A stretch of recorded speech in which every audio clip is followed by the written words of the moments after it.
అందరికి జై శ్రీరామ్.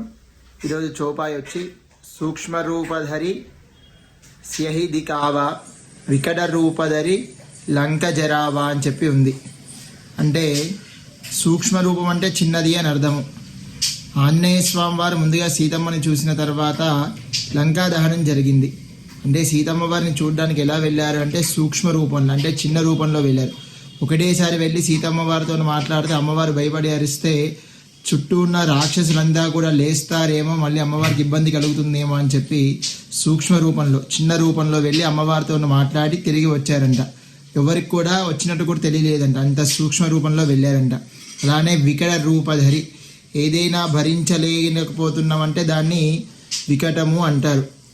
అలానే శక్తివంతమైనము, అలానే బలవంతమైన రూపం ఏదైనా ఉందంటే అది వికట రూపము. ఆంజనేయ స్వామి వారు కూడా లంకా దహనం అప్పుడు వికట రూపంలో కనిపించారంట అని తులసీదాస్ గారు చెప్పారు. జై శ్రీరామ్.